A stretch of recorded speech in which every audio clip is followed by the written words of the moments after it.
Mr. Speaker, I would also like to thank the gentleman from Indiana for leading this special order tonight. Mr. Speaker, the Second Amendment is crystal clear. It ensures the right of the people to keep and bear arms shall not be infringed. The founders rebelled against the largest empire in the world. They knew it was crucial to guarantee individuals the right to protect their life, liberty, and property.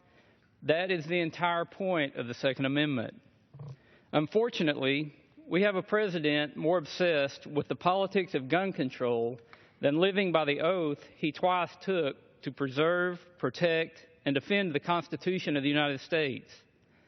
The president should work with Congress to solve the problems facing this country, not try to take on the legislative duties of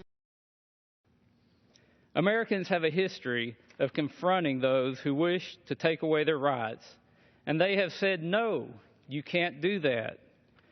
The best way to fight against the gross overreach by the federal government is for citizens to exercise their Second Amendment rights.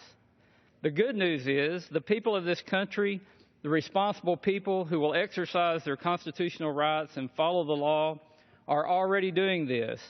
They are flocking to purchase guns and ammunition, despite President Obama's best efforts.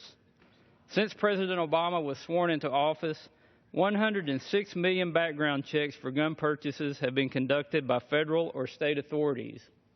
Only 96 million were conducted in the previous 11 years. Gun makers have doubled their manufacturing output since 2009 as well.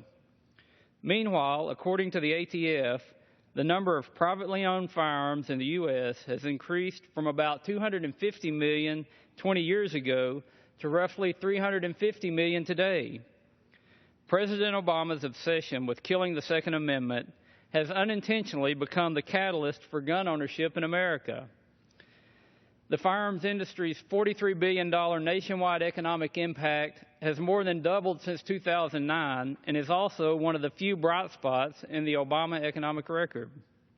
But there is more good news in all of this.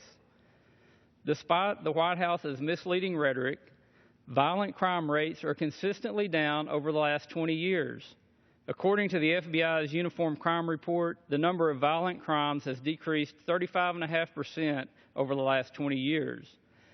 There are more guns than people in the United States, and yet the violent crime rate continues to tumble because a criminal knows a well-armed gun owner is a direct threat to a criminal's safety. And despite President Obama's obsession with undermining the Second Amendment, federal weapons convictions have dropped 35% compared to 2005. The Obama Department of Justice should focus on enforcing current federal weapons laws instead of issuing ideological edicts from the executive branch. Once again, I would like to thank my colleague from Indiana, Mr. Stutzman, for his leadership on this issue, and I yield back the balance.